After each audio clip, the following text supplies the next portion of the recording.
Let's get into the show.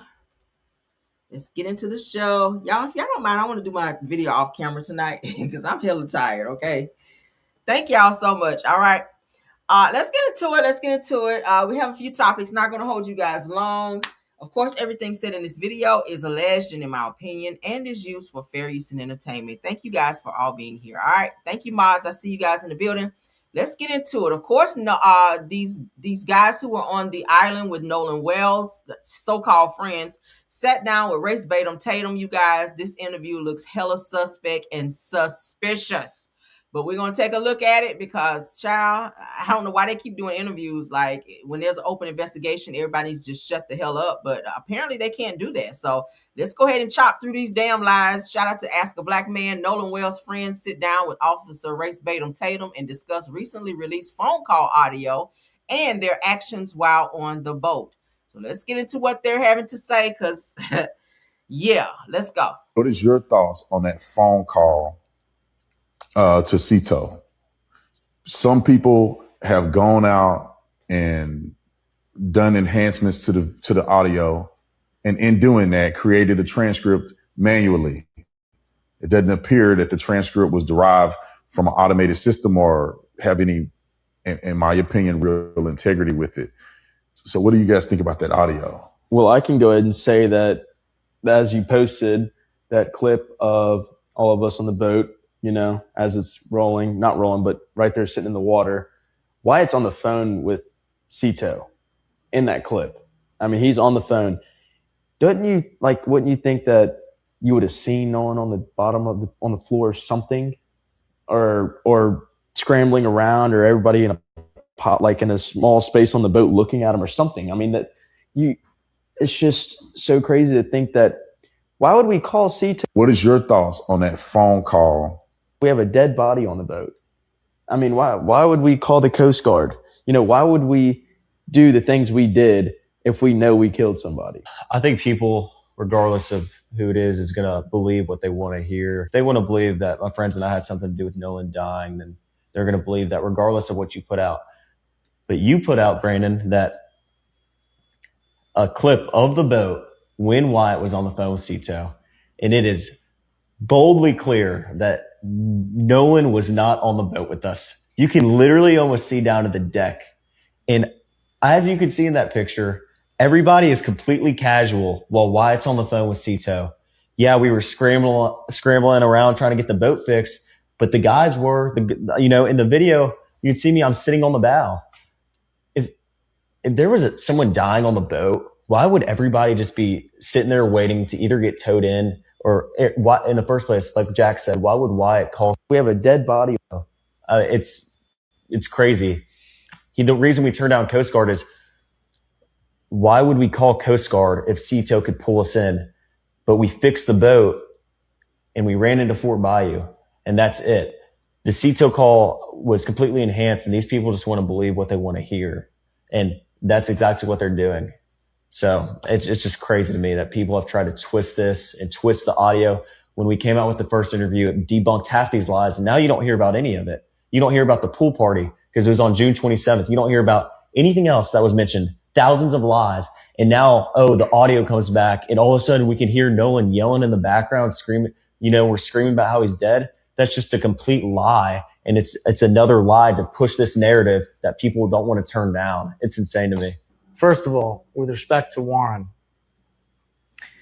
if you just murdered your best friend on an island, the dumbest thing you could do would be to call the Coast Guard, to call a federal law enforcement agency and tell them, hey, can you guys go out and check out this island and look for Nolan Wells? Well, that's exactly what Warren did. Warren called the Coast Guard. And that is one of many very compelling facts.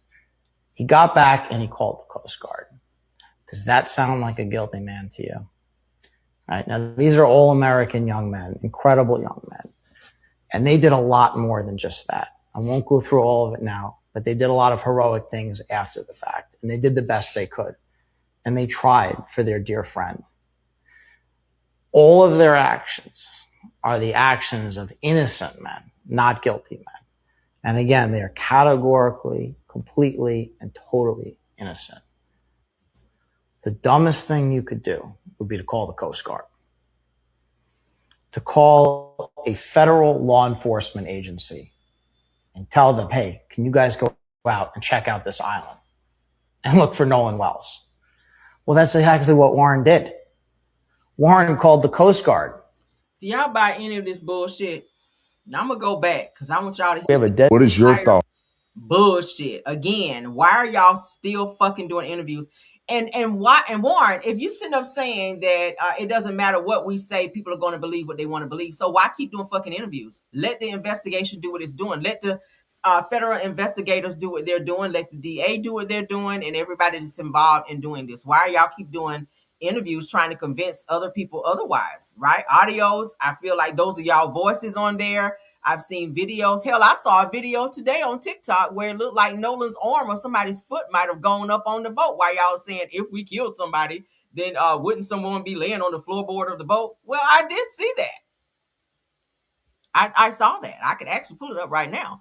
But let's hear what they had to say again, because I feel like you guys have rehearsed this entire interview. I feel like every interview that they've done with Race Batum Tatum have been rehearsed. I think he's given them the questions prior. He already said that he liked them, and they've already said they've been watching him for years and they like him as well. I feel like this is a conflict of interest with this interview. Why y'all didn't let Nancy Grace interview y'all? Right? Why not let Nancy Grace interview y'all? Oh, y'all know better than to sit with Nancy Grace because she gonna pick through the motherfucking lies. So y'all want to sit here with somebody who you know is on your side is gonna ask you questions that you guys already rehearsed. And I don't believe none of this bullshit. And I'm just going to say it right now. So let's play it again of what they had to say. Mr. Warren, people are gonna believe what they want to believe. Right. So what y'all still sitting here for? On that phone call to Cito. Some people have gone out and done enhancements to the audio, and in doing that, created a transcript manually. It doesn't appear that the transcript was derived from an automated system or have any, in my opinion, real integrity with it. So what do you guys think about that audio? Well, I can go ahead and say that as you posted that clip of all of us on the boat, as it's rolling, not rolling, but right there sitting in the water, Wyatt's on the phone with Cito in that clip. I mean, he's on the phone. Wouldn't you think that you would have seen Nolan on the bottom of on the floor or something, or scrambling around, or everybody in a small space on the boat looking at him or something? I mean, it's just so crazy to think that.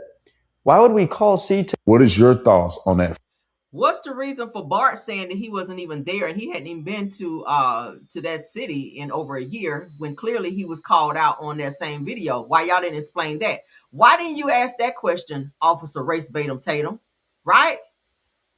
Because I know what our eyes heard. So now they're trying to say that the audio was enhanced, that the things that were said in the audio was not what was happening on the boat. I don't believe that for 1 second. But let's keep going. Dead body on the boat. I mean, why would we call the Coast Guard? Why would we do the things we did if we know we killed somebody? I think people, regardless of who it is going to believe what they want to hear. If they want to believe that my friends and I had something to do with Nolan dying, then they're going to believe that regardless of what you put out. But you put out, Brandon, that a clip of the boat when Wyatt was on the phone with Cito, and it is boldly clear that Nolan was not on the boat with us. You can literally almost see down to the deck. And as you can see in that picture, everybody is completely casual while Wyatt's on the phone with Cito. Yeah, we were scrambling around trying to get the boat fixed, but the guys were, in the video, you can see me, I'm sitting on the bow. If there was someone dying on the boat, why would everybody just be sitting there waiting to either get towed in, or in the first place, like Jack said, why would Wyatt call? We have a dead body on. It's crazy. The reason we turned down Coast Guard is, why would we call Coast Guard if Cito could pull us in?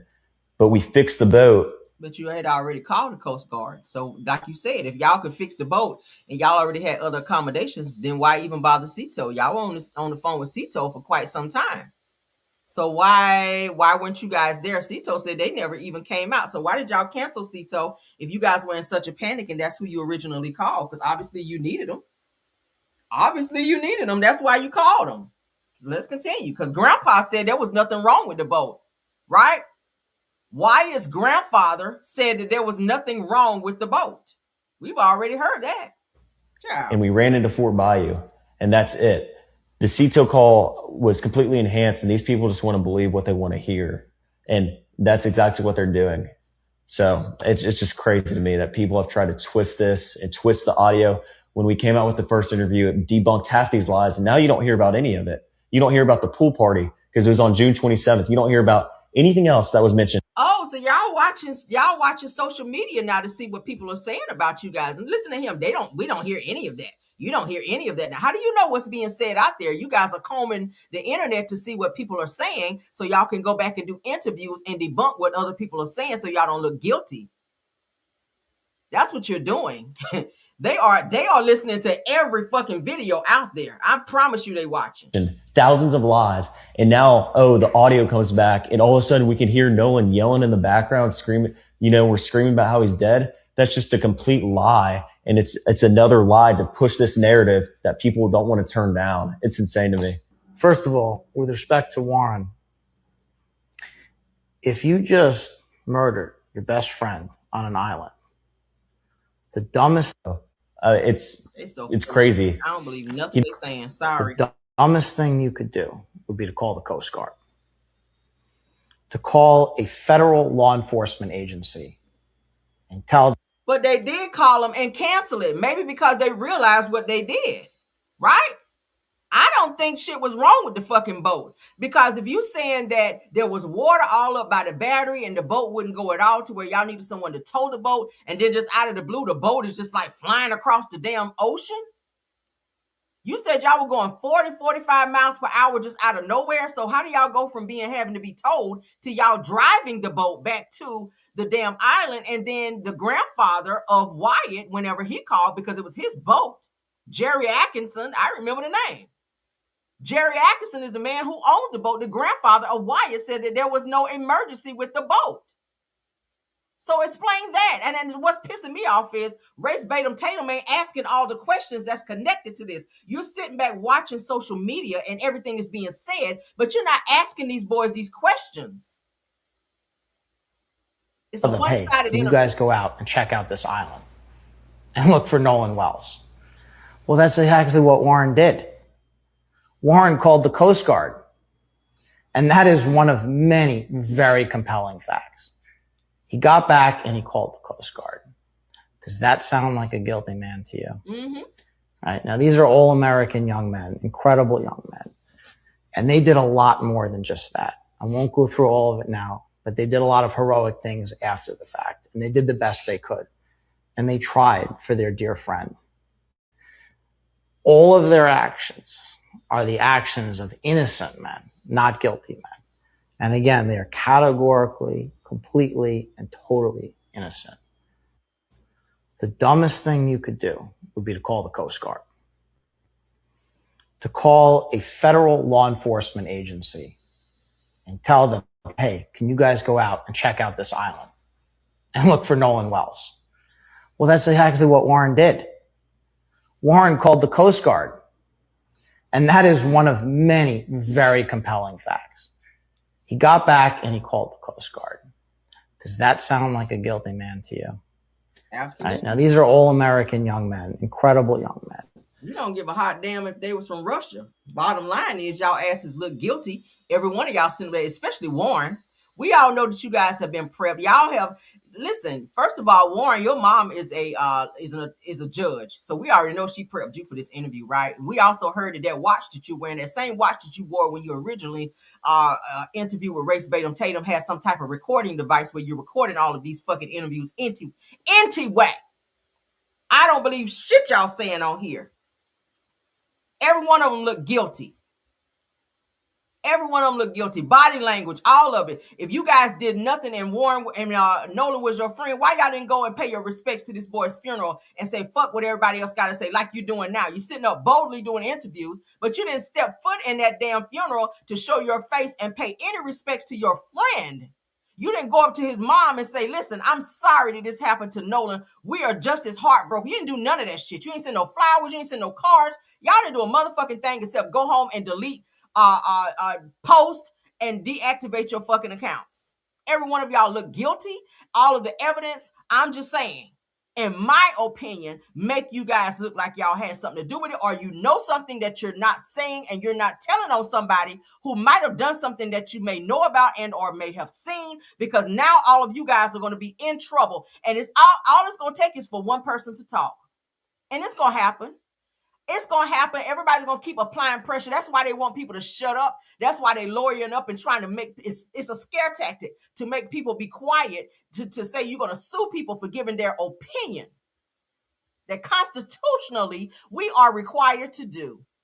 So at the end of the day, we're going to keep applying pressure because all it takes is for one person to break and slip up and say the right thing. Y'all keep doing interviews. I was saying before, y'all need to shut the fuck up. But now I feel like y'all should keep talking, even though it's rehearsed, because your body language, everything about it shows that you guys are full of shit. Look at how they're all sitting with their hands placed. You can't tell me that this is not an orchestrated interview. How they were told to sit, how they were told to respond, how they were told to look in this interview. Make sure you give eye contact, because when you're looking down, it makes it look like you're lying. Look at all of them. Look at their hands and how they're placed.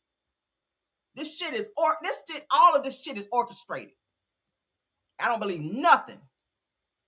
And they did a lot more than just that. I won't go through all of it now, but they did a lot of heroic things after the fact, and they did the best they could. The only fucking thing y'all did after that was hold on to Nolan's phone, and y'all wouldn't have turned that fucking phone in unless those people came to their house to get it. And they had to come there 8 people deep, according to what Javon's mother said. Why y'all didn't go to Nolan's mom's house and say, since you called her and found out that she hadn't heard from her son, and how the fuck she gonna hear from him if y'all got his phone? The first thing you should have done was taken his phone to his mom and said, Nolan decided to stay behind on the island just in case he decides to call or there's an emergency. Here's his phone and here's his keys. Why did y'all keep his shit in on the from the boat and then onto Wyatt's truck? I think it was said.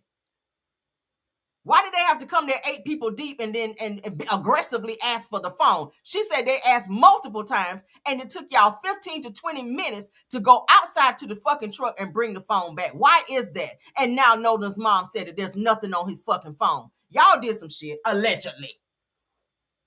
And in my motherfucking opinion, I don't believe none of this shit. But let's move along. Race Batum Tatum, you look stupid as hell sitting your crusty, wide-faced ass up here. We can't even call you officer no more because you ain't even no fucking officer. I don't even know why you holding on to the title like D.L. Hughley told you, nigga. You couldn't even be an officer, right? And still out here holding on to a title that you didn't even damn earn.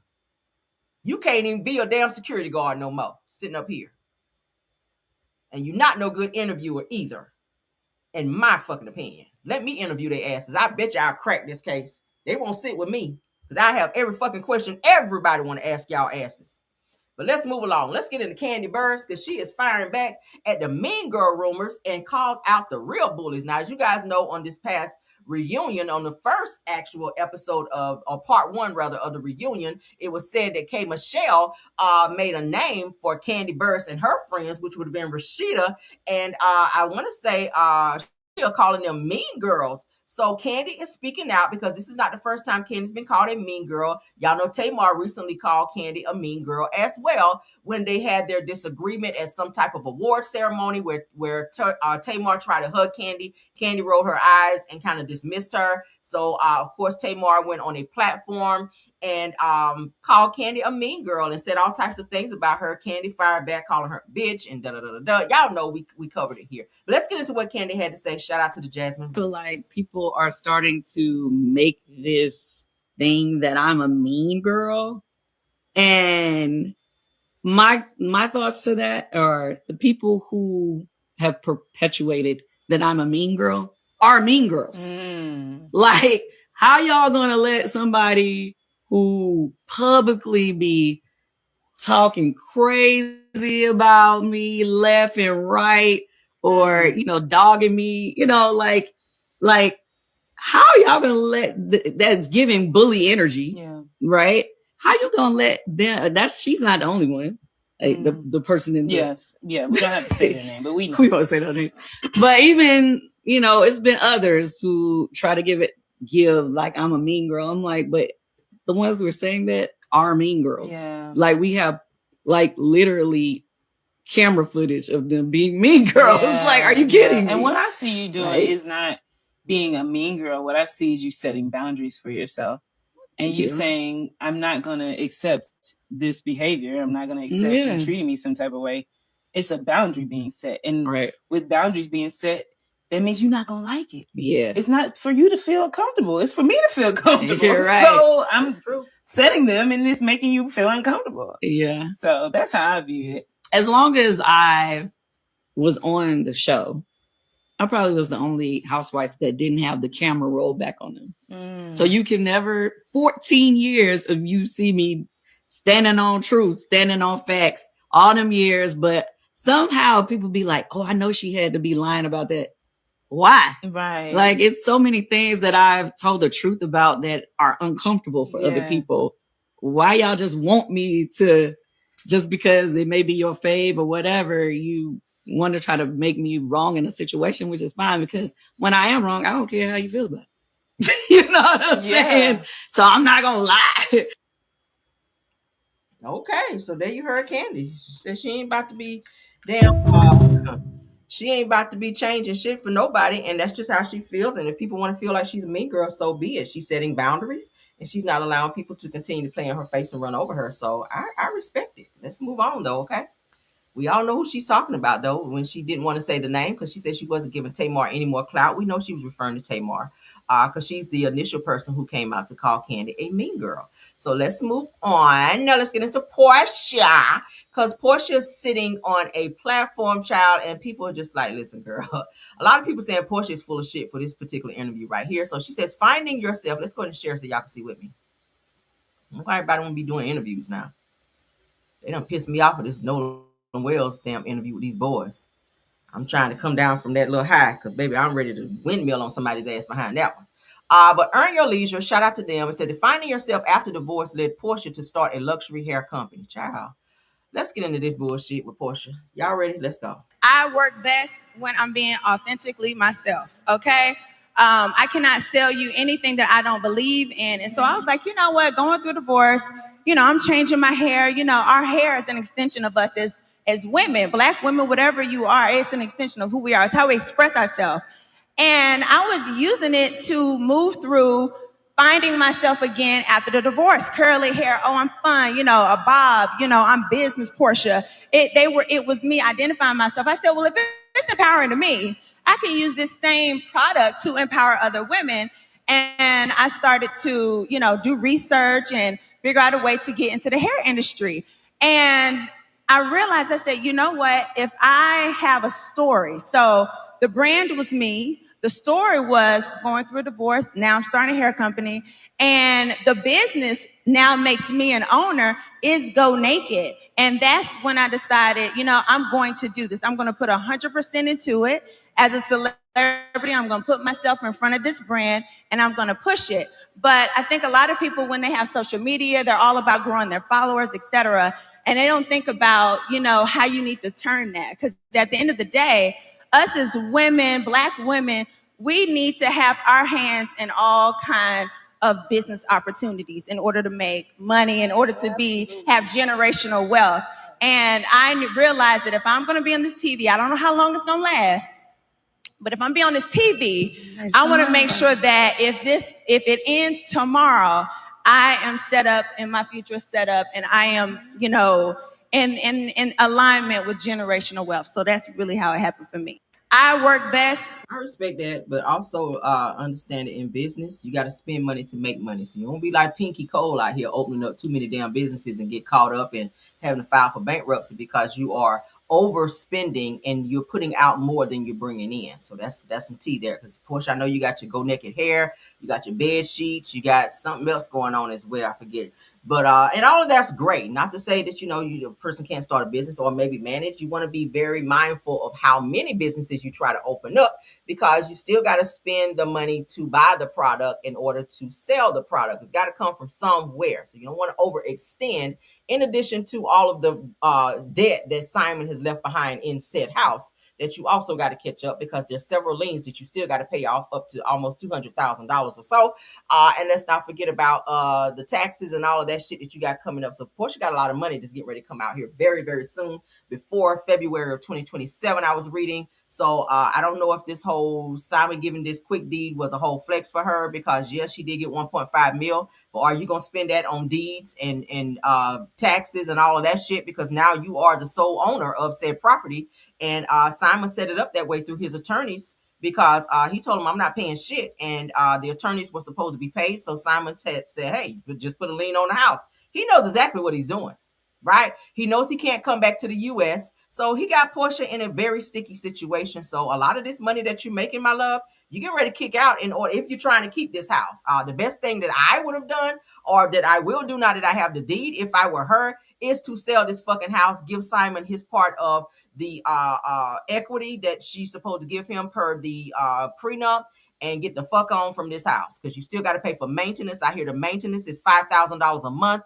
Porsha's going to be spending to the tune of almost $30,000 to $40,000 a month to maintain that house. And we're not even talking about the fucking taxes a year. So, girl, I will get the hell out that house, because ultimately it was supposed to be you and Simon paying for this house. But now that he's gone, I don't feel that Porsha can afford this house primarily by herself. I just don't. So sell this house, split that equity, move into something else that's more affordable. You don't really need a $9 million house just for you and your daughter. Like, you just don't. But shout out to Porsha, moving right along. All right. Yeah, that Simon knew exactly what he was doing. Don't forget, he is a shyster, honey. He is a shyster. So what looks good sometimes is not all. The grass is not always as green as you think it is. Porsha is sitting on a lot of debt with that house, and Simon knew exactly what the fuck he was doing. All right, let's move along. Kelly tries to make peace, but the reunion erupts, child. Kelly's doing the fucking most. I'm sick of her this season already. So K. Michelle is beefing with the other sulfur. So how is she listening to them? Let's get into it. I think this is what's going to happen on part 2 of the reunion. All right. I hate to see both of you going back and forth. Okay. I don't think that you should allow the noise from the other sofa to pour into the relationship that y'all have already built. Stop with the noise. There is no accountability if I've ever seen it. Next to the noise. Okay, very good. Okay, Kelly, you should just speak to Kay and Shamia. I will. Leave them out of it. My decision and us getting into it, there was no one else there but us. Okay, so it fine. had nothing to do. All right. Okay. It had nothing to do with Okay, stop. It ain't fraud, though. Stop. Where you live at, Kelly? Okay. Are you homeless, baby? Not at all, Are you baby. homeless? You I'm fried not chicken out homeless at Shamia all. house. Is that all you got about Shamia's house? That's Stop a lot. it. No, you're about to lose your restaurant. The one Drew didn't visit. Who told you that? The one Drew did. Damn, y'all hear that? So she already lost one chicken and waffles. Now they're saying that she's about to lose the other damn restaurant, the one that Drew didn't visit. Damn, Angela. I hate to see both of you going back and forth. Okay. I don't think that you should allow the noise from the other sofa to pour into the relationship that y'all have already built. Stop with the noise. There is no accountability if I've ever seen it. All right, let's move on. Because, child, they seem to be very bothered. They be really checking for what the other person is doing, I swear. And Kelly, you're probably not the person to be trying to be on the kumbaya with everybody, because you started a lot of shit this season. You had a lot to say with Porsha, and now you're trying to be out here, oh, everyone should get along. We should not. Girl, no. You have come for Drew. You have come for Porsha. You have come for a lot of people on this show this season, right? Trying to be Shamia's lapdog, and your ass looks stupid in the process. Misset the standard. You ain't set no damn standards. You ain't set no standards. But let's move along to the next clip. Y'all keep commenting, okay? And let's keep it respectful. Because I got my eye on somebody in the comments. I really hope y'all are not trying to be acting a fool in here tonight, because I don't want to have to put nobody in time out now. Y'all act right. Act right, okay? Everybody's entitled to their own opinions, but please respect the house. Let's get into it. No Chaser TV. Kelly tells Phaedra that she was bothered by her never asking about the married pastor allegations, and instead automatically believing Porsha's claims. Oh, girl, let's get into this. This sounds a little juicy. This is going to be on part 2 of the Real Housewives of Atlanta reunion as well. Let's go. It's become clear that the person in question is actually someone that you know, maybe a client of yours, Phaedra, right? Correct. And so, how convenient is that for that person to be Phaedra's friend or Phaedra's can I ask you a question? Attorney-client privilege, right? Kelly Potter from Atlanta wants to know, Phaedra, why do you feel the need to protect a cheating man's infidelities? Does that really and truly protect a family or your lies? Okay, first of all, this is a client. I'm a member of the bar. Me and my client have absolutely no issues. I didn't bring it up. But Phaedra, I'm your client. And the fact, let me tell you something, Phaedra. You never actually sat down and asked me anything about this alleged person of who it is. And I'm bothered by that. I done went to your house several times. We done talked several times. You never say, well, Kelly, is it something I need to know? You just insinuated and took on facts, information, and took it for what it is. As your friend, I would have looked at you as a big sister to say, well, Kelly, I just want you to know, is this true? Could this be true? You never asked me. It has become clear. Well, with all due respect, Kelly, you went to Phaedra's house to talk business about your attorney situation with her representing you as your attorney. So I don't feel like it's fitting and proper for her to be speaking on some shit that don't have nothing to do with your case, because that's what you went there primarily for. If you dare to talk about a case where she's obviously representing you for free because you ain't got no fucking money, right? She did that as a favor to you, and she actually won in court for you, I read. So the last thing she probably wanted to talk about was your personal business of you sleeping with a pastor, because that's kind of irrelevant right now when she's trying to gather the facts for you guys to go into court and win this situation. So I don't know why you expected Phaedra to go outside of her professionalism to ask you about something that had absolutely nothing to do with why you were originally there in the first damn place. Okay, so I'm on Phaedra's side with this one. She represented you for free, bitch, and you should absolutely appreciate that. She don't have to ask you anything about that. Phaedra don't have to ask you shit about your personal life. And if you're that bothered by it, you still talking about it. I don't hear anyone else talking about this married pastor situation, and you seem to be still bothered about a situation you said that never was a situation. So if everyone else has moved on, not sure why you're still regurgitating that bullshit. It's like a dog going back to the vomit. Girl, let it go. All right. That the person in question is actually someone that you know, maybe a client of yours, Phaedra, right? Correct. And so, how convenient is that for that person to be Phaedra's friend or Phaedra's can I ask you a question? Attorney-client privilege, right? Kelly Potter from Atlanta wants to know, Phaedra, why do you feel the need to protect a cheating man's infidelities? Does that really and truly protect a family or your lies? Okay, first of all, this is a client. I'm a member of the bar. Me and my client have absolutely no issues. I didn't bring it up. But Phaedra, I'm your client. And the fact, let me tell you something, Phaedra. You never actually sat down and asked me anything about this alleged person of who it is. And I'm bothered by that. I done went to your house several times. We done talked several times. You never say, well, Kelly, is it something I need to know? You just insinuated and took on facts, information, and took it for what it is. As your friend, I would have looked at you as a big sister to say, well, Kelly, I just want you to know, is this true? Could this be true? You never asked me. It is. But respectfully, Phaedra did say on the show that she did know who the fuck the person was, and she ain't getting ready to be saying that name because she don't want to be attached to that, right? So if she's cool with said person who is alleged to have slept with Kelly, it would be remiss of her to come on the show and blurt that person's name out to out them when it's really none of her business like that, right? Then that would cause friction between Phaedra and said person. So respectfully, she wasn't trying to get into it like that. She just made it known that she absolutely knows who this person is. So yeah, we've known Phaedra to lie a time or two, but do I feel like she was lying in that moment? Probably not. Okay, let's move along. Y'all can sound off on that one. All right, was that my last one? Yeah, it was. Okay, yeah, I told y'all this was a quick pop in. What do y'all think? Please sound off on what you guys feel about the Race Batum Tatum interview with the guys who was on the boat with Nolan'S. Also, let me know what you guys feel about Kandi speaking out about people calling her a mean girl. K. Michelle and Tamar to be exact. Okay, let me know what y'all think about Porsha's interview where she says that she is definitely starting her businesses because she doesn't know how long this show is going to be Real Housewives of Atlanta, and trying to give some insight on just business and why she's moving the way she's moving. Let me know what y'all think about that. Also, let me know what y'all think about Kelly trying to make peace at the reunion and the girls turning it back around on her and letting her know and reminding her ass, girl, you can't give no peace between the girls when you started shit this whole entire season. And I agree, because Kelly, you have attacked a lot of people this season. Okay. And also let me know what you guys feel about Kelly coming for Phaedra and asking her and saying that she was bothered about Phaedra not sticking up for her when the allegations about Kelly sleeping with the married pastor. Again, it's not Phaedra's place to take up for you like that. That's what Shamia's there for. That's your lapdog. That's who should have been doing all the talking. Phaedra's job was to represent you in court. So y'all let me know what y'all think. All right. Those are all the topics that we have for this video. I hope you guys enjoyed. Okay. Y'all hope y'all enjoy this video.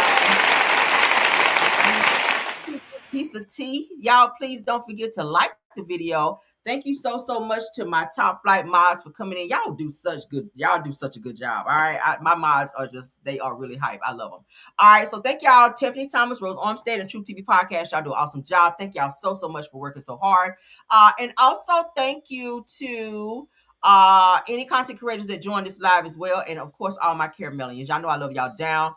Please do not forget to tap on that like button, hype up this video as well. Also, don't forget to check us out on our backup channel in the Rails world and all publications under Caramel Rail. Okay, I'm everywhere, child. Facebook under the Caramel Rail Show. I'm on TikTok. I'm on Instagram. And of course on YouTube on both channels. So y'all can check me out everywhere. I'm not on Snapchat yet. I don't know if I want to get a Snapchat because that's just one more thing for me to have to manage. But you guys can find me anywhere. All right. So thank you guys. Love you guys down. Until the next one. Bye. I feel like I'm losing my mind. Is everybody in the world blind? Please, Lord, give me a sign. A sign. I feel like I'm losing my mind. Is everybody in the world blind? Please, Lord, give me a sign. A sign. I wanna be the greatest. Everybody on the fake shit. I look around and feel like everybody is the fakest. I make this every day and I'm impatient, hoping one day I blow up from the basement. Statement, the top is so vacant. I don't hear shit that I think is amazing. Waiting for my day when I'm playing sold out shows for 1,000 faces. Hey, give me that crown, get in my way and to be put down. It ain't your place, all this my town. If I want that shit, then I'll get it right now. I'm losing it, the noose it fits. I'm losing shit, a stupid myth. You choose to live or choose to dip. You choose to fight or lose your grip and lose a gift. I feel like I'm losing my mind. Is everybody in the world blind? Please, Lord, give me a sign. A sign. I feel like I'm losing my mind. Is everybody in the world blind? Please, Lord, give me a sign. A sign. Yeah.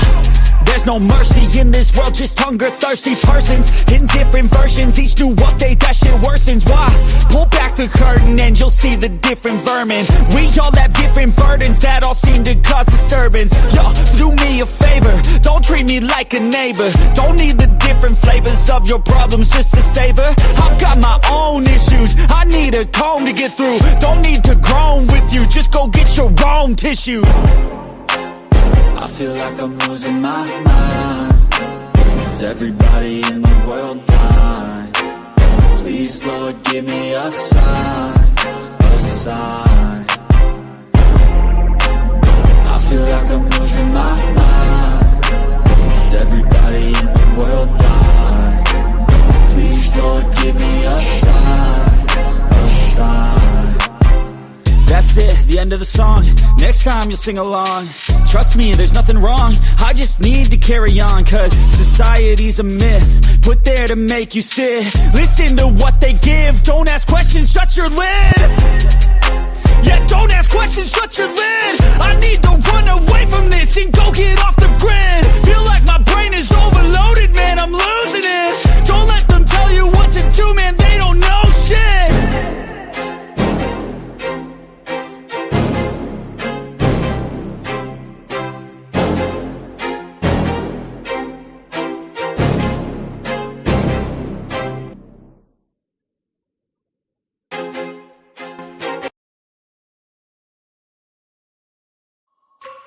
I wake up every minute with the fever dreams. I push my mind to a limit where it needs to be. I work blind, got vision I don't need to see. I'm picking mind over matter, I believe in me. I need to find more hours in the day to breathe. Need to find more power in the way I be. And when my mind turns sour with the painful scenes, I need to scream out loud, I can't stop me. I wanna be the greatest like Rocky. You know I leave them all hating like a hobby. I'm out here making moves like a lobby. And if you ain't with me, it's your loss, see. I got my mind on the facts, I'm a python, grab what I like real fast. Stroke until I have everything I attack, everything that I lack, everything that I want, and I see, matter of fact. Cause I'm my own worst enemy. Only if I let it be. I can control anything if I can just think carefully. I control my destiny. Deep up in my mind I manifest it. Every morning I wake up obsessed, and everything I do the best. And deep within my mind, you know I'll always manifest it.